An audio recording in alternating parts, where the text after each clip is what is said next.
जिज्ञासु मित्रों, बहुत बहुत अभिनंदन है आप सभी का इस कार्यक्रम में। और आज हम जिस विषय पे चर्चा करने वाले हैं वह विषय है जीवन का विषय। जी हाँ, जीवन क्या है?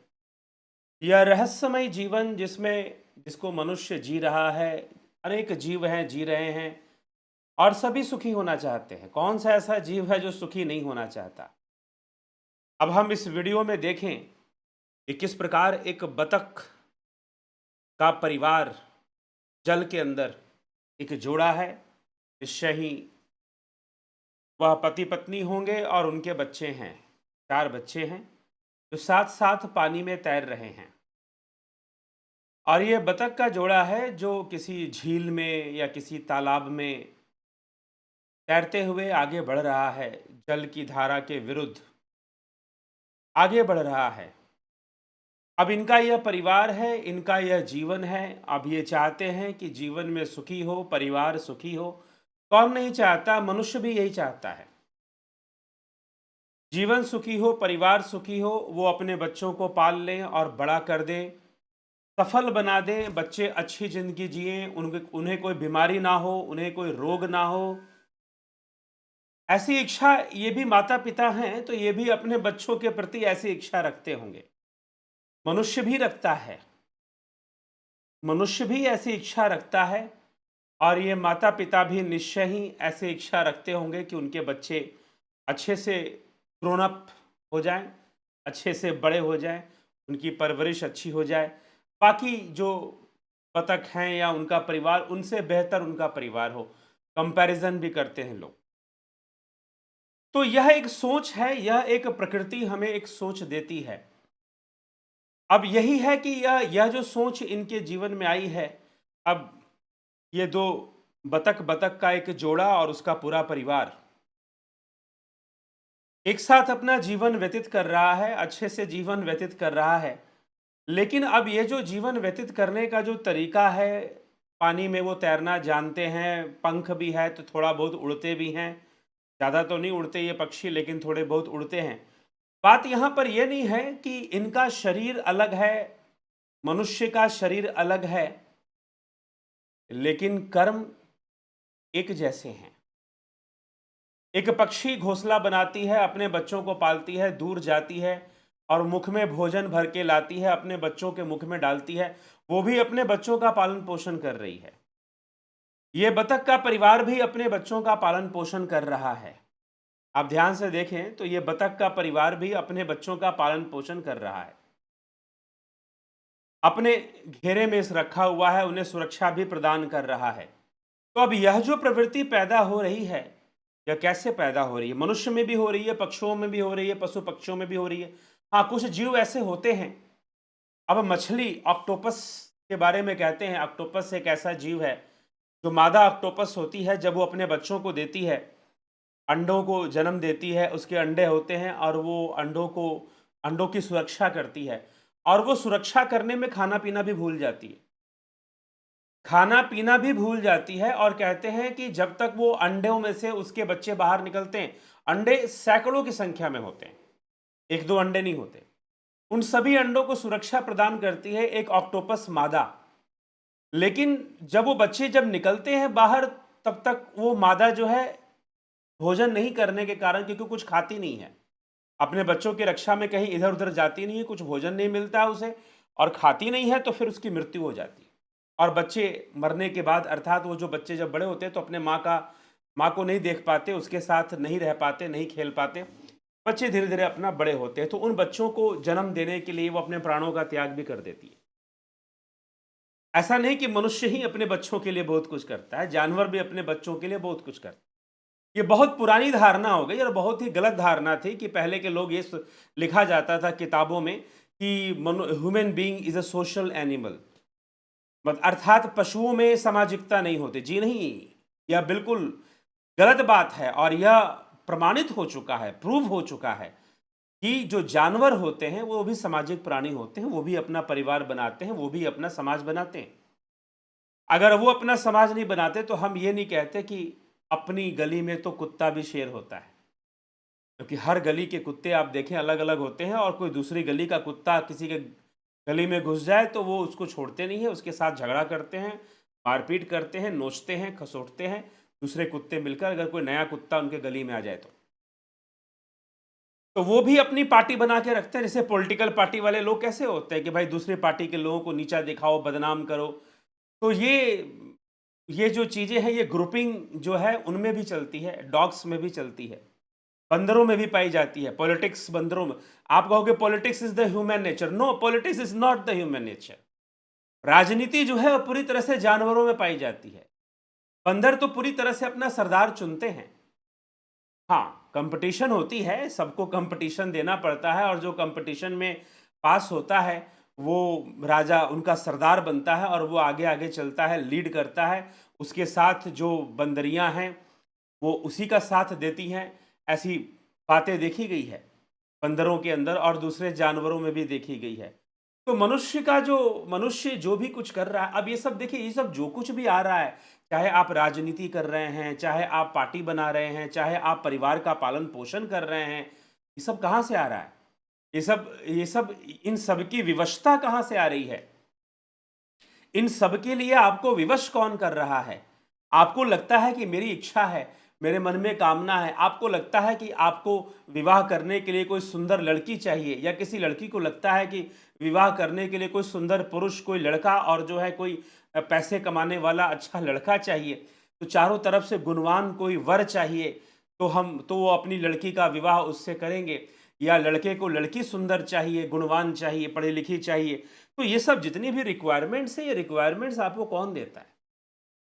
ये कहाँ से चीज़ें उत्पन्न होती हैं? ये कहाँ से हमारे मन में इच्छाएँ और कामनाएँ उत्पन्न होती हैं?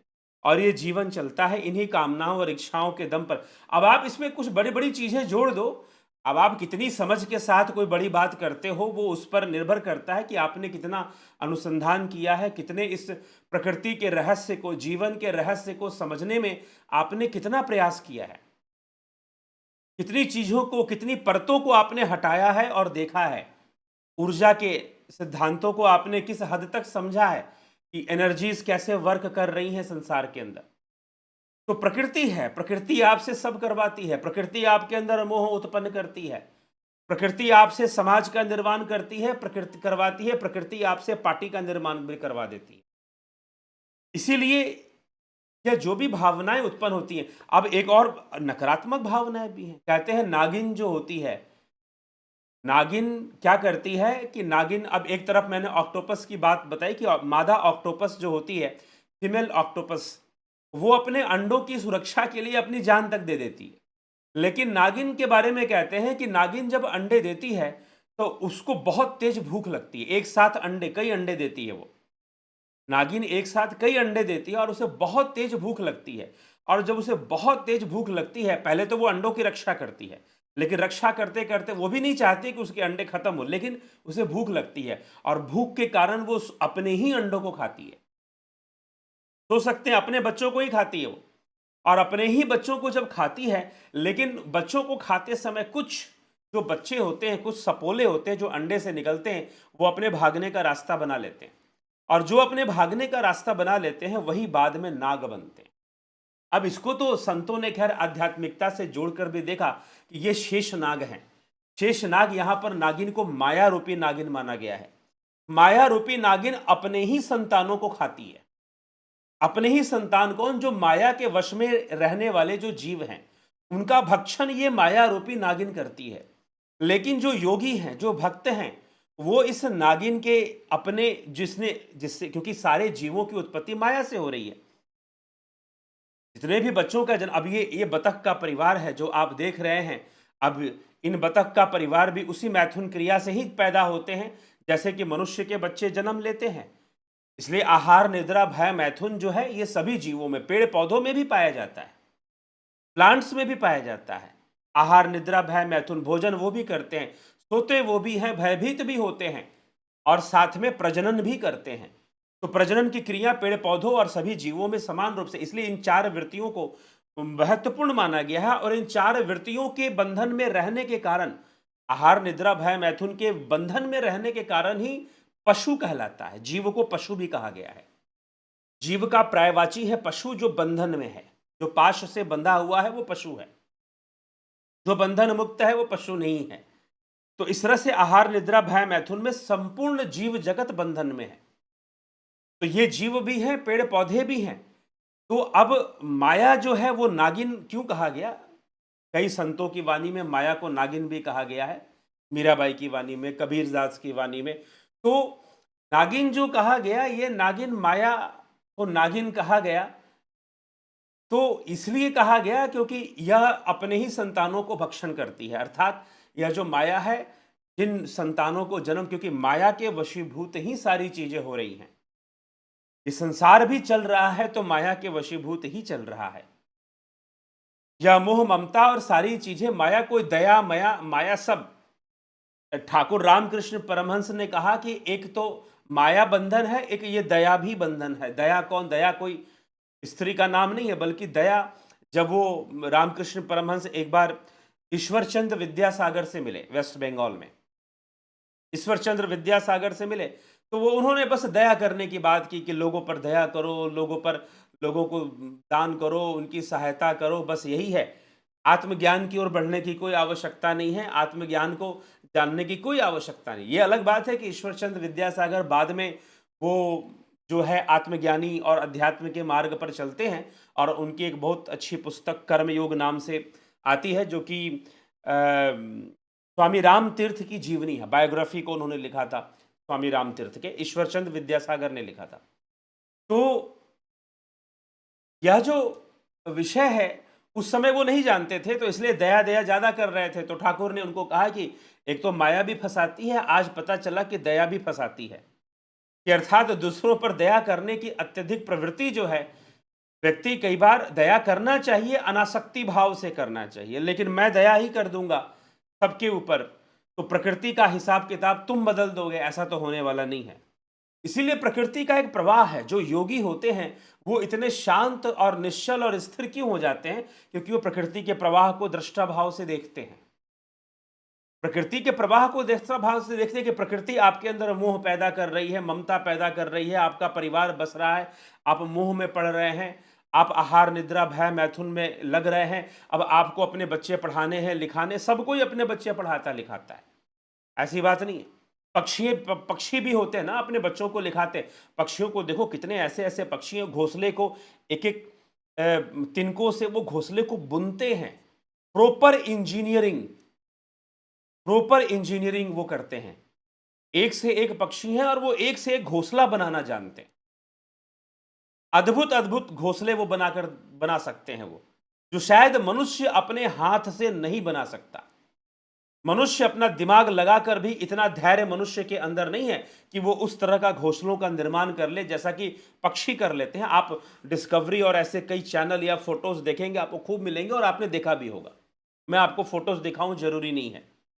तो बहुत अजीबो गरीब घोंसलों का निर्माण वो लटकता रहता है, अगेंस्ट ग्रेविटी उनका कंस्ट्रक्शन होता है। चिड़ियों का जो घोंसला बनता है, अगेंस्ट ग्रेविटी वो डेवलप कर देते हैं, और वो गिरता भी नहीं है। बड़े सुरक्षित रूप से वो उसमें रहते हैं, उनका परिवार, जब तक कोई दूसरा जानवर हमला ना करे। अब वो अपने सामर्थ्य से बनाते हैं तो वैसा ही बनाते हैं, तो कोई दूसरा जानवर जब तक हमला ना कर दे तब तक उनका घोंसला सुरक्षित रहता है और उसमें वो अपना जीवन यापन करते हैं। तो एक एक यह जो प्रवृत्ति है, घर बसाना, परिवार बसाना, पशुओं में भी। हाँ, नागिन की एक प्रवृत्ति है कि वो अपने ही बच्चों को भूख लगने के कारण खा जाती है। फिर कोई सपोला बच गया तो वो शेषनाग हो जाता है। शेष मतलब जो बच गया, जो बच गया। शेष मतलब पूर्ण भी होता है, जो पूर्ण हो गया, तो वो बच गया वो नागिन के उससे। तो माया रूपी नागिन हमें जन्म भी देती है और हमें मार भी देती है, और कई बार हमें अपने ही परिवार के लोगों से बिछोड़ भी देती है, हमें वियोग भी करवा देती है। हम तो चाहते हैं कि हम सुखी हो जाए। मनुष्य सुखी होना चाहता है, मनुष्य शांत होना चाहता है, मनुष्य सब कुछ फिट चाहता है, एवरीथिंग शुड बी ओके।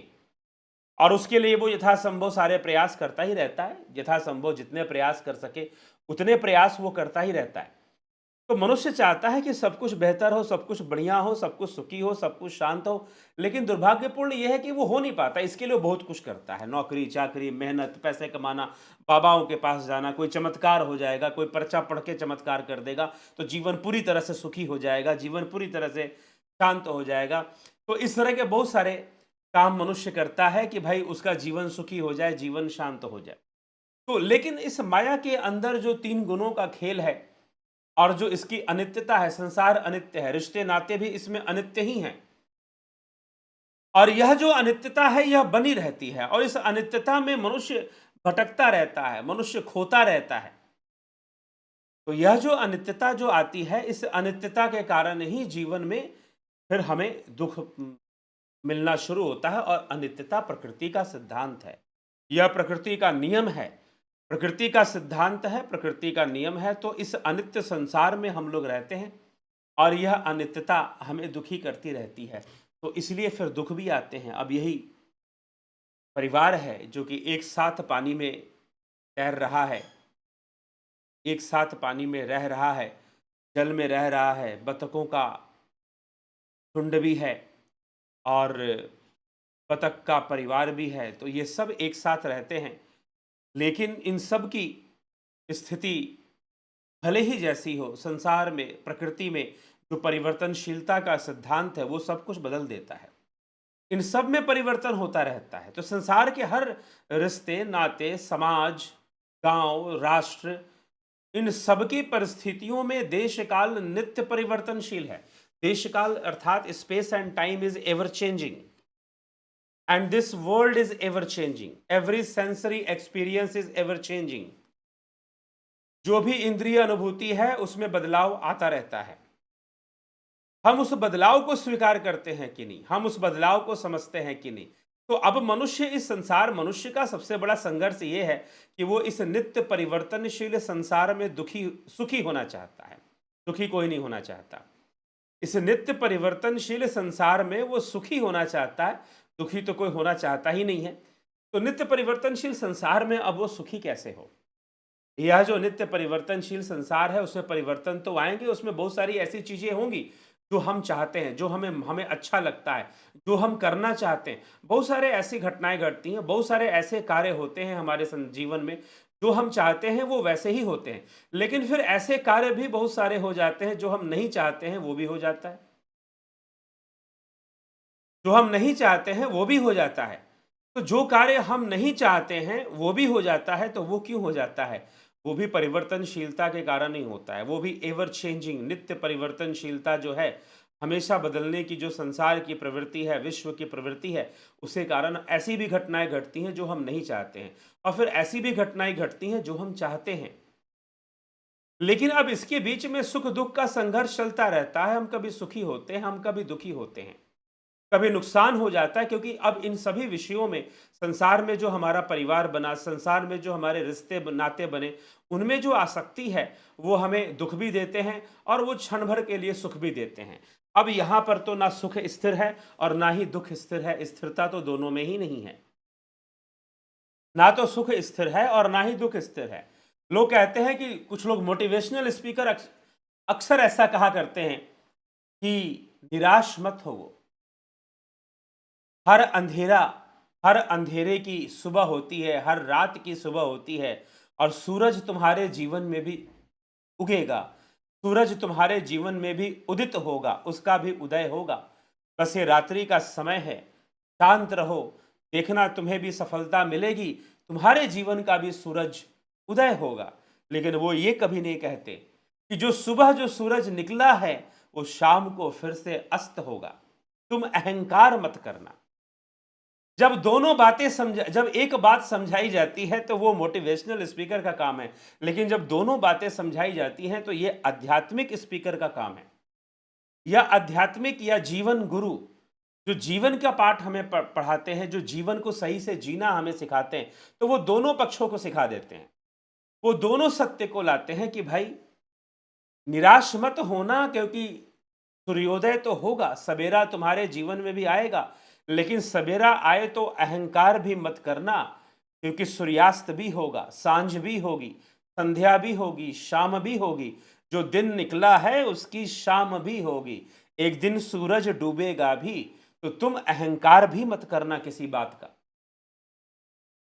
जब दोनों रहस्यों को सही सही ढंग से प्रकट किया जाए और मार्ग दिखाया जाए कि करना क्या है। जी हां, संसार ऐसा है, कभी सूरज जीवन में उगेगा तो कभी जीवन का सूरज डूबेगा भी, कभी सफलता मिलेगी तो कभी असफलता भी मिलेगी, कभी यश तो कभी अपयश भी हो जाएगा, तो कभी कुछ तो कभी कुछ भी हो जाएगा। तो इस तरह के तरीके से जीवन ये चलेगा। जीवन में ये घटनाएं होंगी और कुछ चीजें हमें जीवन भर नहीं मिलेंगी, और कुछ चीजों की कमी हमें जीवन भर नहीं होगी, ऐसा भी हो सकता है। कुछ लोग जो है आजीवन धन का प्रयास करते हैं, कुछ लोग आजीवन, मुझे कुछ ऐसे लोग मिले जो बहुत धनवान हैं लेकिन बेचारों के रिश्ते अच्छे नहीं हैं, रिलेशनशिप्स अच्छे नहीं हैं, पत्नी अच्छी नहीं है, तलाक हो जा रहे हैं। वो तो पुरुषों को छोड़ दीजिए, कुछ महिलाएं ऐसी मिली, बेचारियों की जिंदगी इतनी रिश्तों के मामले में इतनी गड़बड़ है, पैसा खूब है लेकिन 50 साल की उम्र, 55 साल की उम्र में भी चौथी शादियां कर रही हैं वो। ठीक है, अब मैं उनको ये कहूं, अब एक दृष्टि से देखो, जो जजमेंटल लोग हैं, जो जजमेंटल होते हैं वो सोचते बहुत कम है, वो सीधा जज करते हैं, अच्छा ये गलत है, अच्छा चौथी शादी कर रही है तो बड़ा गलत काम कर रही है, वो तो वासना में डूबी हुई है। अरे वासना में डूबी नहीं है, वो बेचारी के जीवन का कहानी कुछ और है। उसको ऐसे ऐसे लोग ही मिले, एक पति कुछ ही समय में मृत्यु को प्राप्त हो गया, दूसरे पति ने उसका उसका धन दौलत लूट लिया। तो अब परिस्थितियां, अब चौथा पति भी ऐसे नहीं बन रहा है, चौथा पति भी परिस्थितियों के अनुसार ही बन रहा है। ऐसा नहीं कि वो जबरदस्ती कोई पति बनाने जा रही थी, लेकिन जो अब होता, जीवन का यही रहस्य है। जो लोग जजमेंटल होते हैं और ये जो ज्यादा आदर्शवादी अपने आप को दिखाते हैं, वो समाधान नहीं देते हैं, वो बस आपको जज करते हैं, ये गलत, बस वो सारी चीजों को गलत और सही के दायरे में ही देखते हैं, बल्कि वो ये नहीं देखते कि भाई वास्तव में ये चीज कैसे हो रही है, समाधान नहीं देते हैं। बस उनका काम होता है कि सही गलत, और वो अपने आप को गलती से बहुत सही समझ रहे होते हैं, उनको लग रहा होता है कि मैं बड़ा सही आदमी हूं। तो यहां पर यह प्रकृति सबकी पोल पट्टी खोल देती है। अंतरात्मा में हम झांके कि हमारे अंदर कौन से विचार उत्पन्न होते हैं, कैसे विकार उत्पन्न होते हैं, हम खुद को देखें। जब खुद को देखते हैं तो प्रकृति समझ में आती है, दूसरों को देखते हैं तो प्रकृति को कभी समझ नहीं पाओगे। और वास्तव में जीवन को समझना प्रकृति को समझना है, प्रकृति को समझना है। प्रकृति ने सबको, कुछ चीजें तो देखो हम सबके भीतर एक जैसी भी होती हैं, लेकिन कुछ चीजें सबके भीतर अलग अलग भी होती हैं। ठीक है, कुछ चीजें ऐसी हैं जो हम सब में समान है, एक जैसी हैं। मान लो कि एक मनुष्य है, उन दोनों में समानता है। दो भाई हैं, दो ट्विंस हैं, जुड़वे बच्चे हैं, वो बिल्कुल एक जैसे शक्ल वाले होते हैं, लेकिन फिर भी उनके भीतर दोनों में फर्क होता है, दोनों में अंतर होता है, दोनों में फर्क होता है। उन दोनों के भीतर अंतर होता है, फर्क भी होता है, इसमें कोई संशय नहीं है। लेकिन अब बहुत सारी चीजें समान भी होती हैं। हमारा ध्यान कहां है, समानता पर है या विभिन्नताओं पर है? तो दोनों ही बातें होती हैं, जीवों में विभिन्नताएं भी हैं और समानताएं भी हैं। प्रकृति ने ऐसा ही बनाया है, सबको एक जैसा नहीं बनाया है। तो किसी के अंदर किसी गुण का विकास हो गया, किसी के अंदर किसी गुण का विकास हो गया, तो यह गुण जो है अनेकों रूप से, रजोगुण, तमोगुण, सतोगुण, अनेकों समीकरण बनाते हैं, ये अनेकों इक्वेशंस को डेवलप करते हैं, और अनेकों समीकरण बनाकर यह जो है अनेकों जीवों का निर्माण कर देते हैं। किसी के अंदर थोड़ा सतोगुण अधिक मिल गया, किसी के अंदर तमोगुण अधिक मिल गया, किसी के अंदर रजोगुण अधिक मिल गया, ये खेल चलता रहता है, और फिर उसी के अनुसार उसके कर्म और गुण का प्रदर्शन होना शुरू हो जाता है। और फिर जीव जो है इसी प्रकार से भटकता रहता है, इसी प्रकार से वह कभी सुख दुख, कभी ये मिल गया, कभी इस कारण से सुखी, कभी उस कारण से दुखी, कभी इस कारण से दुखी तो कभी उस कारण से सुखी। ये घटनाएं घटती रहती हैं, ये चीजें चलती रहती हैं, प्रकृति में ये सब चलता रहा है और चलता रहेगा। ये हमेशा ही चलता रहेगा और ये हमेशा ही चलता रहा है। हाँ, हमें अपने से, हमें जो बात समझ में आ जाए, हमें अपने से अच्छे कर्म का प्रयास करना चाहिए, क्योंकि अच्छे कर्म की प्रेरणा सबको नहीं मिल पाती और कई बार लोगों को मिलकर भी नहीं कर पाते। लेकिन हमें मिल गई तो हमें जरूर समझना चाहिए, और हमें करना चाहिए, लेकिन कुल मिलाकर यह प्रकृति का खेल देखो ऐसा ही चलता रहेगा। प्रकृति का जो खेल है वो ऐसा ही चलता रहेगा। अब ये जो बतख का परिवार है, ये माँ-बाप हैं और उनके जो 4 बच्चे हैं, ये अपना जीवन जी रहे हैं। अब पता नहीं किसी बच्चे को कोई मगरमच्छ आकर निकल जाए या बतख को ही मगरमच्छ आकर निकल जाए, कोई बहुत बड़ा सांप जो है नदी के अंदर प्रवेश कर जाए और इन बच्चों को अपना निवाला बना ले, या कोई अजगर प्रवेश कर जाए, या फिर मगरमच्छ तो बहुत ही सामान्य बात है। कई नदियों में गंगा, यमुना और विशेष करके चंबल में तो बहुत सारे मगरमच्छ रहते हैं। तो कोई इनको खा जाए, कुछ भी घटना घट सकती है। ना भी खाए तो पानी के अंदर रह रहे कोई बीमारी इनको पकड़ ले, बीमारी होना भी स्वाभाविक है। ये कितना भी चाह ले, ना भी हो तो कोई उम्र हो जाएगी, बतख की उम्र हो जाएगी। ये कितना भी चाह ले, ये कितना भी चाह ले कि भाई हमें जो है यह जीवन, हमारा परिवार सुखी से चले, हमारा परिवार। अब छोड़ दीजिए, मगरमच्छ को हम क्यों दोष दें? बेचारे मगरमच्छ और अजगर को छोड़ दीजिए, इन बतखों को खाने वाला इन बतखों का सबसे बड़ा शत्रु कौन है? कौन सा जीव है जानते हैं? इन बतखों का शत्रु सबसे बड़ा मनुष्य स्वयं है। बतख का मांस खाने वाले कई मनुष्य हैं और भारत देश में ही अनेकों मनुष्य हैं जो इन बेचारे बतखों का मांस खाते हैं। यहां तक कि नवरात्रों में देवी के ऊपर इनकी बलि चढ़ाई जाती है। आप बंगाल में चले जाओ, उड़ीसा में, और कई दक्षिण भारत में भी, और भी कई जगहों पर भी, उत्तर प्रदेश और कई राजस्थान आदि के गांव के मंदिरों में जाओगे, बलि प्रथा है, आज भी मिलती है। तो इन बतखों की भी बलि चढ़ाई जाती है, कई जगह बकरों की बलि चढ़ाई जाती है। ठीक है, वो एक प्रथा गलत ही है, सही तो हम उसे नहीं कह सकते हैं, लेकिन कुछ बातें उसमें हैं जो प्रचलित हैं। शायद यह भी प्रकृति है जो मनुष्य को ऐसा बनाती है। तो अब जो है, यह जो बतख है मनुष्य खाता है, इसे मगरमच्छ क्या मारेंगे और अजगर क्या मारेगा? इसे तो आदमी ही मार के खा जाए। वो इन बच्चों के बारे में सोचेगा? वो आदमी जो अपने परिवार को सुखी रखना चाहता है, अपने परिवार को सुखी करना चाहता है, अपने बच्चों को सुखी करना चाहता है, इन बतखों का मांस खाने के लिए वह जो है इन बतखों को मार देगा और नहीं सोचेगा कि इसका परिवार कैसे चलेगा। बोलेगा अरे इसके परिवार को मैं पाल लूंगा, मैं इनको बड़ा करूंगा और बड़ा करने के बाद फिर इनको मार के खा जाऊंगा, इनके मांस को बेच दूंगा। आदमी से बड़ा राक्षस कौन हो सकता है? ठीक है, तो यह मनुष्य की स्थिति है। तो अब इन बतखों को खतरा आदमी से भी है, तो आदमी को भी खतरा है बहुत सारी चीजों से, मनुष्य को भी कई चीजों से खतरा है। कभी कोरोना का अटैक, कभी बीमारियां, कभी दंगे फसाद, बहुत सारी चीजें तो आदमी खुद भी अपने भीतर करता रहता है। अब देखो, ये बेचारे बतख कम से कम अंधविश्वास में तो नहीं लड़ते ना। बतख जो है और कुत्ते, मैंने कभी किसी कुत्ते को लड़ते हुए देखा है? कभी अंधविश्वास में नहीं लड़ते। लेकिन ये मनुष्य एक ऐसा जानवर है कि जो अंधविश्वास में, किसी कोई ऊपर वाले के चक्कर में ये लोग एक दूसरे का खून बहा देते हैं कि कोई ऊपर वाला बैठा हुआ है और वो दुनिया चला रहा है, वो कर्ता बना हुआ है, उसके कारण वो सुख दुख को पैदा करने वाला हो गया है। ठीक है, इसलिए सांख्य दर्शन ने, भगवान कृष्ण ने साफ साफ कह दिया कि तुम्हारे जीवन में जो सुख दुख पैदा होता है उसका कारण परमात्मा है ही नहीं। और जिसको ये बात समझ में नहीं आ रही, वो गीता पढ़ा नहीं और वो कृष्ण को जानता नहीं। कहने के लिए बहुत सारे कृष्ण भक्त हैं, कहने के लिए बहुत सारे शिव भक्त हैं, लेकिन श्री कृष्ण स्वयं कहते हैं कि भाई ये सुख दुख पैदा मैं नहीं करता हूं, परमात्मा इन सब चीजों में इन्वॉल्व नहीं होता, परमात्मा इन सब चीजों में कोई संयोग, उसका कोई संयोग नहीं होता।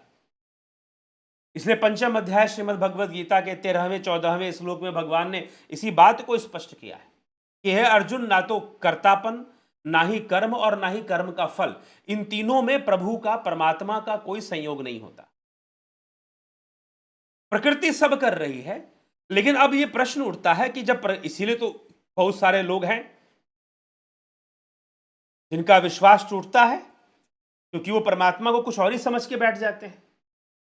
प्रकृति का सारा खेल है, प्रकृति कर्मों का फल पैदा करती है, प्रकृति कर्म करवाती है, प्रकृति आपके अंदर वासनाएं भरती है।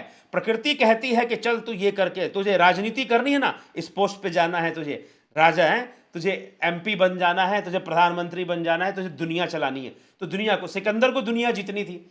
यह भावना किसने पैदा की? प्रकृति ने की। तुम्हें बहुत सुंदर लड़की चाहिए ना, बहुत अच्छे से विवाह करना, यह प्रकृति ने भावना उत्पन्न की। तुम्हें खूब दान करना है, वास्तव में यह भी प्रकृति करवाती है। लेकिन अब दान करने वाला कौन सी समझ के साथ दान कर रहा है, हालांकि ये शुभ कर्म है,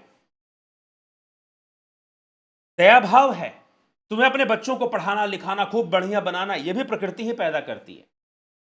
लेकिन इन जब ये चीजें हम नहीं कर पाते हैं या नहीं हो पाती हैं बहुत सारी चीजें, तो हम दुखी होते हैं और होना, लेकिन हमारे जीवन में बहुत सारी ऐसी चीजें भी होती हैं जो हम चाहते हैं वो हो जाता है, और बहुत सारी ऐसी चीजें भी होती है कि नहीं होता है। अब हो सकता है किसी के जीवन में ऐसी घटनाएं ज्यादा घटे कि जो वो चाहता है वो नहीं हो रहा है, और किसी के जीवन में ऐसी घटनाएं ज्यादा घट जाए जो वो चाहता है हो रहा है, ज्यादा घट जाए, लेकिन ऐसा नहीं हो सकता कि वो सब कुछ चाहेगा वही हो जाएगा, नहीं होता। तो यह प्रकृति है, वास्तव में सब कुछ प्रकृति के गुणों से ही निश्चय होता है। इसलिए हम कर्म करेंगे, प्रकृति के गुणों के वशीभूत ही जीव परवश होकर कर्म करने के लिए विवश रहता है। यह जीव की स्थिति है, यह जीव की स्थिति है। अब इसी जीव में अब क्या होता है कि इसी के कारण से अब उसकी भावनाएं बनी रहती है कि मुझे ये करना है, मुझे वो करना है, मेरा परिवार है, मेरी पत्नी है, मेरे बच्चे हैं, मुझे तो अच्छी शादी करनी थी, वो मेरे जीवन में नहीं। अब कोई ना कोई कामना उसकी रह जाती है, नहीं पूरी हो पाती है। किसी ने धन नहीं कमा पाया, कोई किसी को अच्छी पत्नी नहीं मिल पाई, किसी लड़की को अच्छा पति नहीं मिल पाया, इस जन्म में मुझे अच्छा पति नहीं मिल पाया, बाकी सब तो मिला, लेकिन काश मेरा पति साथ देने वाला मिल गया होता। तो किसी को पति अच्छा नहीं मिल पाया तो वो कामना रह गई, किसी को धन की कामना रह गई, किसी को कोई ना कोई कामना रह जाती है, और उस कामना रहने रहने में ऐसी परिस्थितियां बन जाती हैं कि शरीर छूट जाता है। किसी न किसी कारण से शरीर छूटा तो मृत्यु हुई, तो शरीर छूटा। अब जो कामना रह गई उसी के लिए भगवान श्री कृष्ण कहते हैं, यम यम वापी स्मरण भावम तेस्तंते कलेवरम तम तमे वेति कौन्तेय सदा तद्भाव भाविता, कि जो जैसी जैसी भावना अंत समय में रखता है, जैसी कामनाएं जो उसकी अपूर्ण कामनाएं, उनकी पूर्ति के लिए वो दोबारा जन्म लेता है, दोबारा शरीर धारण करता है। पुनरपि जननम पुनरपि मरणम पुनरपि जननी जठरे शयनम, इस संसारे खलो दुस्तारे कृपया पाही पारे मुरारे। तो यह जो है बार बार जन्म लेना, जन्म बारंबार पाया, मरण दुख हर बार झेला, पुनर्जननी जठर में या सुख दुखों का खेल खेला, पार करना है अगम संसार सागर, विश्व भारी पाही प्रभु अवलंब तुम्ही अब मुरारी। है परमात्मा, अब तुम्ही अवलंब, परमात्मा अवलंब है, क्योंकि वो स्थिर तत्व है। प्रकृति परिवर्तनशील है, प्रकृति के गुण भी परिवर्तनशील है, इंद्रियों का संपूर्ण विषय परिवर्तनशील है, अंतःकरण का संपूर्ण विषय परिवर्तनशील है, वो परमात्मा स्थिर तत्व है, इसलिए वो अवलंब है, वो पिल्लर है, वो शांत है, स्थिर है। तो अब इसका उपाय क्या है? यह तो चलता रहेगा ना, बार बार जन्म लोगे, आहार निद्रा भय मैथुन लगा रहेगा, करोगे, इसके बंधन में जीवन जियोगे, थोड़ी सामाजिकता दिखाओगे, थोड़ी राजनीति दिखाओगे। जानवर भी राजनीति करते हैं, पशु भी राजनीति करते हैं। बहुत सारे जीव देखते होंगे, भेड़ भेड़ अपना नेता चुनते हैं और वो आगे आगे चलता है, बाकी सारे उसको फॉलो करते हैं, और वो नेता अगर कुएं में गिरा तो सारे के सारे बाकी भेड़ सोचते नहीं है, वो भी कुएं में गिरते हैं। इसको कहते हैं भेड़ चाल। तो हम नेता बना लेते हैं और नेता के प्रति अपना जीवन समर्पित कर देते हैं, ठीक है, और फिर जो है अगर नेता अच्छा निकल गया तो फिर तो ठीक है, और अच्छा नहीं निकला तो फिर तो गए काम से, फिर तो कुएं में डूबना ही डूबना है, कुछ मिलना उलना नहीं है। फिर अगर वो आध्यात्मिक निकल गया, आत्मज्ञानी निकल गया, तो आत्मज्ञान की ओर ही बार बार प्रेरित करेगा कि चलो। अगर जीवन, क्योंकि इस प्रकृति के इस खेल में, रजोगुण तमोगुण के खेल में, ये बतख चाहे कितना भी चाह ले इनका परिवार बच जाए, ये आदमी ही इनको खा जाएगा, ऐसी तो हालत है। और आदमी भी खा गया, यह भी प्रकृति है। मान लो आदमी नहीं खाता, सारे आदमी वेजिटेरियन हो गए, मान लो कुछ देर के लिए, हालांकि ऐसा कभी होने वाला नहीं है, और ना ऐसा कभी था, और ना कभी पूरी तरह से ऐसा होगा। हाँ, मनुष्य अपनी समझ से अपने अपने कर्मों को सुधारे तो अच्छी बात है, लेकिन हर मनुष्य को वैसी समझ भी नहीं मिलती, और कई बार उनको वैसी परिस्थितियां भी नहीं मिलती है, परिस्थितियां भी नहीं मिलती है। तो अब बतख, ये जो बतख का परिवार है, ये नष्ट भ्रष्ट हो जाएगा किसी न किसी कारण से। कुछ देर के लिए सब अच्छा चल रहा है, सब बढ़िया चल रहा है, प्रकृति करवा देगी, किसी न किसी के माध्यम से करवा देगी, तो किसी न किसी माध्यम से कुछ ना घटनाएं घटी जाती हैं, लेकिन ये चलता ही रहेगा। इसी का नाम प्रकृति है, इसी का नाम जीवन है, और इसी का नाम अपूर्णता ही जीवन है। तो ये अपूर्णता बनी रहेगी, ये इम्परफेक्शंस बने रहेंगे, और इसी कारण से में आप अपनी कामनाओं को पूर्ण करने के लिए बार बार जन्म लेंगे, बार बार मृत्यु को प्राप्त होते रहेंगे, अनेकों शरीर धारण करेंगे। कभी हम भी बतख की योनि में होंगे, कभी आप भी होंगे। बुद्ध ने कहा कि मैं कई जन्मों से, एक जन्म में तो मैं हाथी भी था, एक जन्म में मैं वृक्ष भी था। इसी प्रकार के कई जन्म भय गजमीन मृग, कई जन्म भय कीट पतंगा। गुरवाणी में ऐसा भी लिखा, कई जन्म भय गजमीन मृग, कई जन्मों में हाथी, मछली, मृग बना गया। लेकिन चल क्या रहा था? आहार निद्रा भय मैथुन, आहार निद्रा भय मैथुन, आहार निद्रा भय मैथुन। खाओगे, पियोगे, सोओगे, डरोगे। और डरोगे क्यों? इसको अभिनिवेश कहा है। महर्षि पतंजलि ने जो पंच क्लेश बताए हैं, अविद्या, अस्मिता, राग, द्वेष और अभिनिवेश। अभिनिवेश मतलब कि अभिनिवेश एक भय है, मृत्यु का भय, सभी जीवों को होता है। महर्षि पतंजलि ने इसको कहा है कि विद्वानों और ज्ञानियों को भी ये भय सूक्ष्म रूप में होता ही होता है, अभिनिवेश। तो यह भी एक प्रकार का क्लेश है, इसे पंचक्लेश में रखा गया है। तो आहार निद्रा भय, इसलिए भय को बेसिक इंस्टिंक्ट माना गया है।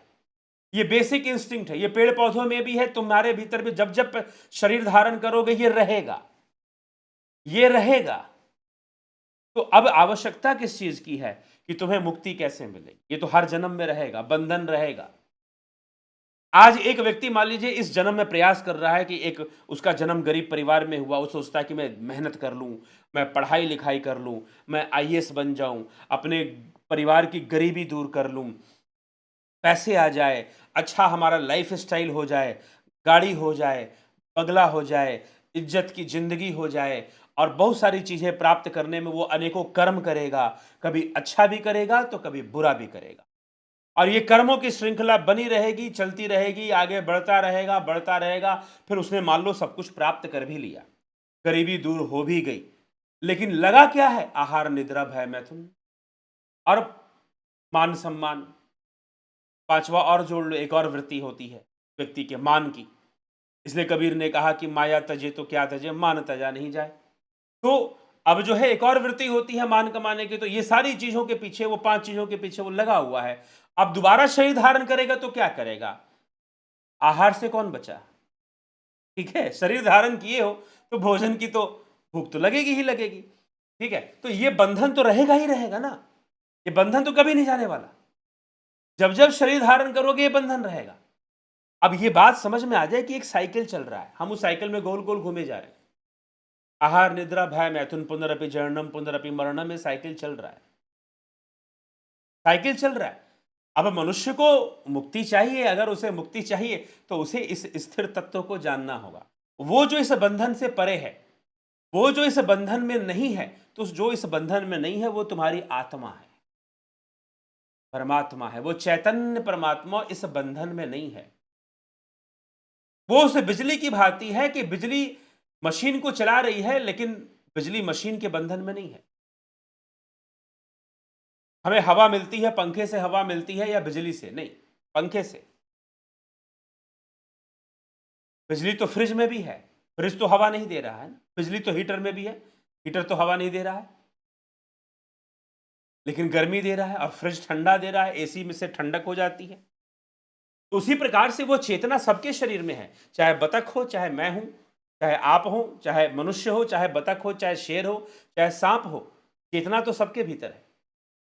वही चैतन्य है, वही आत्मा है। आत्मा सर्वव्यापी है, तो वह आत्मा सबके भीतर है। उस आत्मा से कोई वस्तु निरात्मा नहीं है। इसलिए हम कहते हैं निर्जीव। जीव और आत्मा का भेद है। कई लोग जीव और आत्मा को एक ही समझ लेते हैं, इसलिए निरात्मा शब्द का प्रयोग नहीं होता, निर्जीव शब्द का प्रयोग होता है। हम किसी वस्तु को निर्जीव कहते हैं, निरात्मा नहीं कहते। ये निर्जीव क्योंकि जीव और आत्मा का भेद है। आत्मा वो चैतन्य तत्व है, आत्मा भावातीत है, आत्मा कर्मातीत है, वो कर्म से परे और भावनाओं से परे है। तो अगर इन सभी झमेलों से आदमी चाहता है कि पुनरपि जननम पुनरपि मरणम, बार बार जन्म लेना, आहार निद्रा भय मैथुन और मान सम्मान के पीछे भागना, आहार निद्रा भय मैथुन और इन सब चीजों के पीछे बार बार जन्म लेकर, बार बार शरीर धारण कर कर, बार बार इन सब चीजों में इन्वॉल्व होना कि हमें अच्छी शादी करनी है, हमें अच्छा बॉयफ्रेंड चाहिए था, हमें अच्छी गर्लफ्रेंड चाहिए थी, हमें अच्छी वाइफ चाहिए थी, हस्बैंड चाहिए था, और अच्छी नौकरी चाहिए थी, तो अच्छा पैसा चाहिए था, तो यही सब फ्रस्ट्रेशन लाइफ के लोगों के बने रहते हैं। तो ये सारी चीजें जो बार बार बनती रहेंगी, निर्माण होता रहेगा अगर तुम शरीर में आओगे। लेकिन बिना इस मनुष्य जीवन के मोक्ष भी नहीं है। आत्महत्या करने से किसी को मुक्ति थोड़ी ना मिलती है। तो अब जो है वो प्रयास करें। योग वो मार्ग देता है आपको। योग का जो मार्ग है वो वैसा मार्ग है जो आपको उस आत्मा से जोड़ता है, वो परमात्मा तत्व से अटैच करता है। उसमें आप जब चले जाते हो, क्योंकि परमात्मा इस बंधन से परे है, वो बार बार जन्म लेने वाले और मुक्ति करने वाले बंधन से परे है।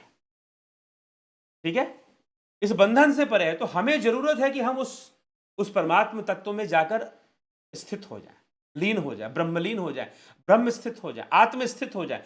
जैसे ही हम आत्म स्थित हो जाएंगे तो आत्मा निश्चल है, आत्मा निर्विकार है, आत्मा नित्य है, अनित्य नहीं है। संसार अनित्य है लेकिन आत्मा नित्य है।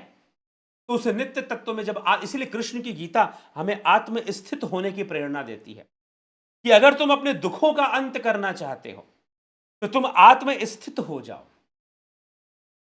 आत्म स्थिति को प्राप्त हो जाओ। आत्म स्थित हो जाओगे तो फिर तुम निश्चय ही इन संपूर्ण दुखों से मुक्त भी हो जाओगे और तुम संसार को दृष्टा भाव से देखोगे, एक बहती हुई नदी की तरह जो कुछ भी निकल रहा है हमारे सामने से निकल रहा है। It is the flux of space and time. Flux का मतलब एक फ्लो, स्पेस और टाइम, देश और काल का एक फ्लो है, एक बहाव है।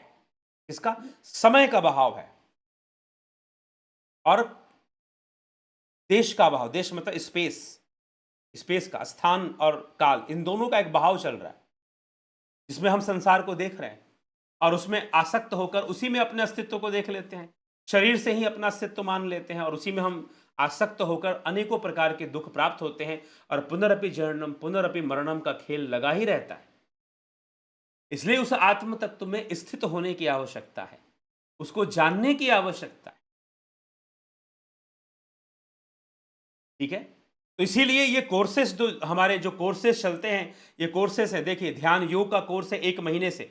जी हाँ, ये सारे कोर्स सशुल्क होते हैं, बहुत महंगे नहीं होते। 2000 रुपए 1 महीने का कोर्स है, ऑनलाइन कोर्सेस है। अब आप पूछोगे 2000 रुपए आप क्यों लेते हैं? आप भी तो बिजनेस कर रहे हैं।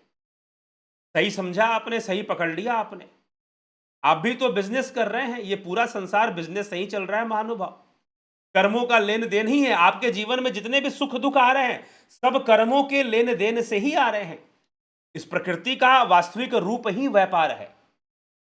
आप कहोगे व्यापार, प्रकृति का वास्तविक रूप ही व्यापार है और हम शुल्क लेते हैं क्योंकि हम ऐसे लोगों को यह कोर्स देना नहीं चाहते हैं जो गंभीर नहीं है, जो गंभीर नहीं है। इसीलिए यह 2000 रुपए, जहां धन जाएगा वहां ध्यान जाएगा। और ये 2000 रुपए आज के जमाने में बहुत ही मामूली सा शुल्क है जो कि एक साधारण व्यक्ति दे सकता है। किसी को बहुत ही ज्यादा कोई किल्लत हो तो बात अलग है।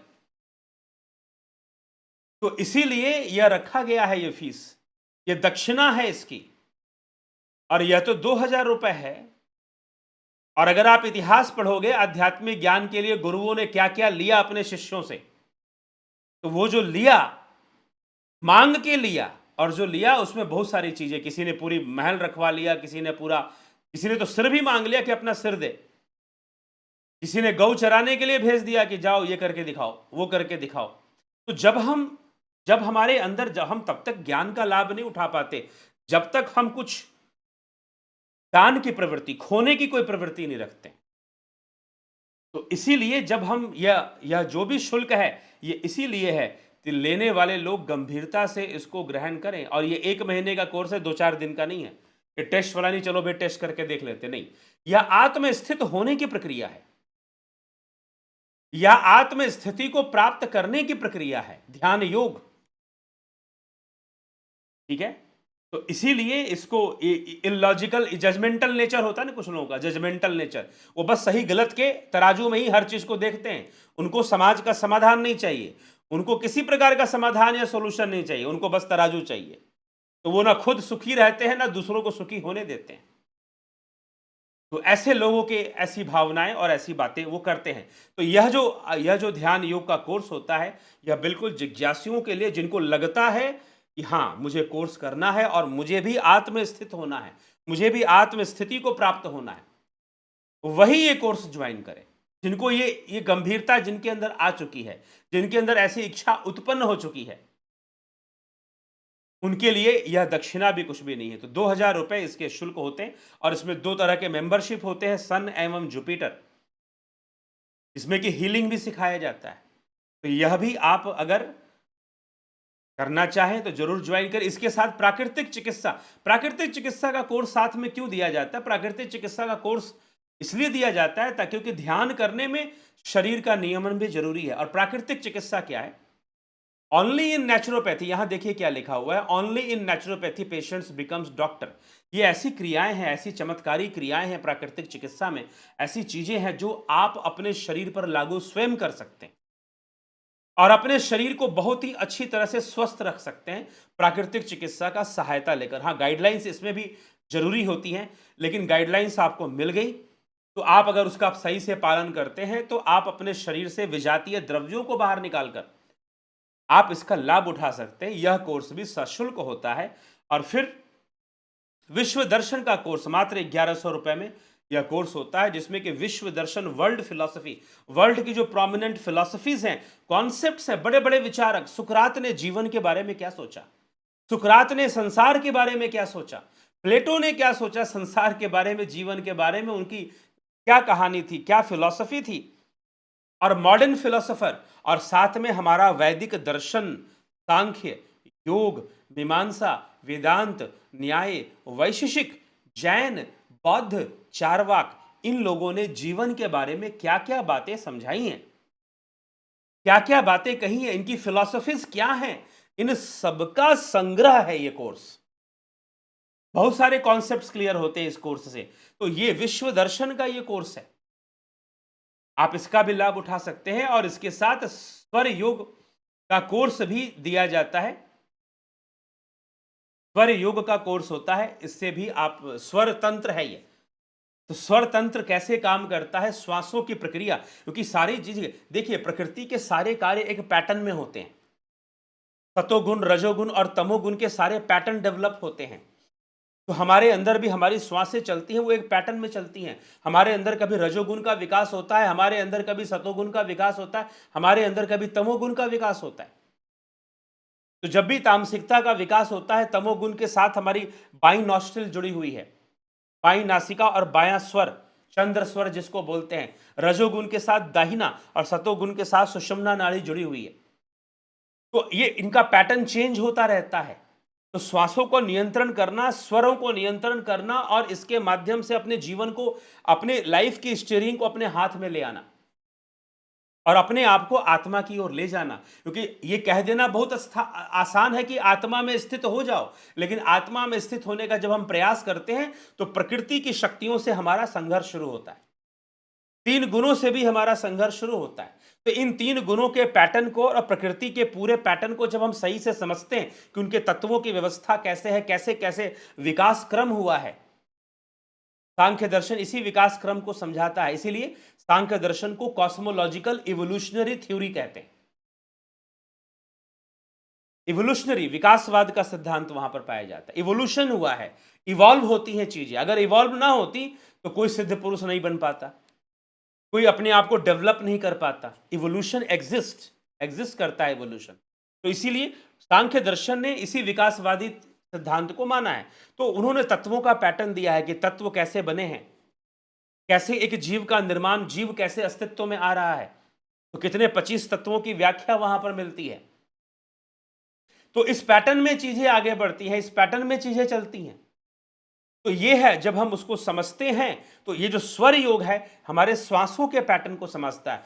कब हमारी दाहिनी नासिका चलती है, कब बाईं नासिका चलती है, कब सुषुम्ना चलती है और किस किस कारण से कैसे कैसे चलती है। क्या हम इनको चेंज भी कर सकते हैं? तो चेंजिंग टेक्निक भी स्वर योग में बतलाया जाता है। तो ये कोर्सेज दी जाती हैं आपको, 2900 में स्वर योग का कोर्स होता है। आप इन कोर्सेज को ज्वाइन करना चाहते हैं, हाँ, लेकिन हम कोर्स से उन्हीं को, हाँ, ध्यान योग का कोर्स है, सशुल्क होता है, एक बार के लिए सशुल्क होता है, 1 टाइम के लिए। आपने कोर्स कंप्लीट कर लिया, उसके बाद जितने भी सेशन होते हैं, चाहे ऑनलाइन हो चाहे ऑफलाइन हो, सारे सेशन आपको फ्री मिलता है। अभी ऋषिकेश में मई के महीने में 2025 मई के महीने में एक बहुत बड़ा शिविर लगने वाला है, निःशुल्क है। किसके लिए? जिन लोगों ने ध्यान योग का कोर्स कर लिया है उन सब के लिए निःशुल्क होता है फिर। ठीक है, तो ये सब सारी चीजें होती हैं, तो इसमें हमें अपना विवेक का प्रयोग करके समझना है। तो ये ध्यान योग अगर आप गंभीर हैं और वास्तव में ध्यान योग करना चाहते हैं, जीवन के बारे में आप समझना चाहते हैं और ध्यान योग कर कर आत्मस्थित होना चाहते हैं, तो निश्चय ही इसमें कोई संशय नहीं है कि आप इस कोर्स को जरूर ज्वाइन करेंगे और इससे लाभान्वित होंगे। तो आत्मज्ञान हेतु, ब्रह्म ज्ञान हेतु यह कोर्स है, आप इससे लाभान्वित हो, स्वर योग तक के कोर्स। और फिर हम प्रोफेशनल कोर्सेज भी कुछ चलाते हैं, जैसे कि योगा टीचर कोर्स है, योग शिक्षक का कोर्स है, या योग शिक्षक या योगा टीचर जो कोर्स है, यह कोर्स दिया जाता है। यह आप योग शिक्षक बनते हैं, प्रोफेशनली भी आप इसमें योगा टीचर की जॉब भी मिल सकती है। योगा सर्टिफिकेशन बोर्ड, आयुष मंत्रालय, भारत सरकार के द्वारा जो परीक्षाएं ली जाती हैं उसकी तैयारी करवाई जाती है, प्रैक्टिकल की और थ्योरी की पढ़ाया जाता है, पूरा सिलेबस होता है। तो ये 5 महीने का कोर्स होता है, 5 मंथ्स के लिए। यह भी हम 11 अप्रैल से शुरू कर रहे हैं, 11th of अप्रैल 2025 से ये स्टार्ट हो रहा है। आप इस कोर्स को भी ज्वाइन कर सकते हैं।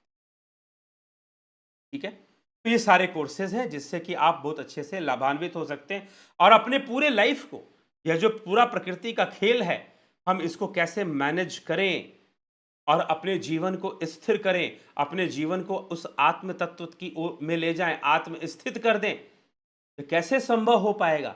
ये सारी कोर्सेज आपकी सहायता कर सकती हैं। आप चाहें तो सारे कोर्सेज एक साथ करें या एक एक करके कर लें, तो निश्चय ही आपको अत्यंत, ये पूरा हम लोग इसलिए ताकि मनुष्य के जीवन में सुधार हो, मनुष्य जीवन को समझे। हम जबरदस्ती जीवन सुधारने की बात नहीं करते कि जबरदस्ती जीवन को सुधार दो। जबरदस्ती कहां से सुधार दोगे? प्रकृति का इतना दबाव है कि अगर व्यक्ति उस पैटर्न को समझेगा नहीं तो उस दबाव को झेल ही नहीं पाता। और आपने थोप दिया कि नहीं, सुधर जाओ सुधर जाओ सुधर जाओ, नहीं, समझना है। जब बातें समझ में आएंगी और प्रोसेस मिलेगा, प्रक्रिया मिलेगी कि नियमित ध्यान होना चाहिए, नियमित शून्य में जाने का अभ्यास, शून्य का ध्यान, शून्य में उस आत्म तत्व में स्थित, जब हम विचारातीत भावातीत अवस्था में जाएंगे तो वैसी अवस्था में नियमित स्थिर होने का अभ्यास होना चाहिए।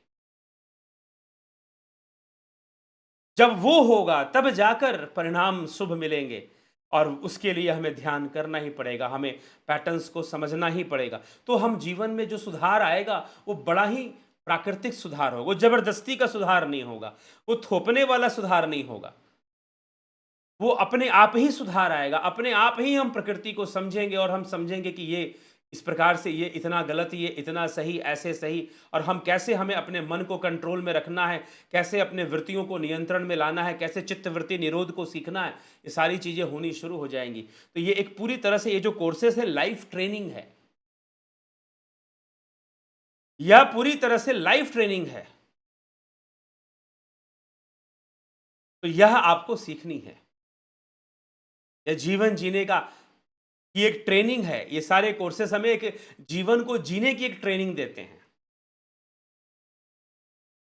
तो ये हम इसको सीखें और इसको हम समझें और समझकर हम चलें, तो निश्चय ही हम पूरा लाभ इसको, हम इसका उठा पाएंगे और इससे पूर्णतः लाभान्वित हो पाएंगे। चलिए, तो इसी के साथ आगे, अभी ये कोर्सेज ऑनलाइन चल रही है, धीरे धीरे हम लोग ऑफलाइन भी इसका प्रयास हम लोग करेंगे। तो ऑफलाइन कोर्सेज भी आपको भविष्य में मिलेंगी। वहाँ पर फिर, क्योंकि ऑफलाइन कोर्सेज में रहने की व्यवस्था, बहुत सारी व्यवस्थाएं फिर करनी पड़ती है, उसके अनुसार वो होती है। तो चलिए, आप लोग जरूर लाभान्वित हों और लाभान्वित होकर अपने जीवन का कल्याण करें और लाइफ को जीना सीखें। लाइफ में तो चीज़ें चलती रहेंगी, लेकिन हम उसमें स्थिर होना सीखें, हम अपने आप को स्थिर करना सीखें। और जिसको समझ में आ गई हो वो जरूर ज्वाइन करें, ध्यान योग ज्वाइन करें, कोर्स ज्वाइन कर कर अपने जीवन का कल्याण करें। और आप बदलेंगे तो समाज भी बदले। चलिए, इसी के साथ हम विचारों को यहाँ विराम देते हैं, फिर मिलेंगे। बहुत बहुत आभार आप सभी। ओम तत्सत।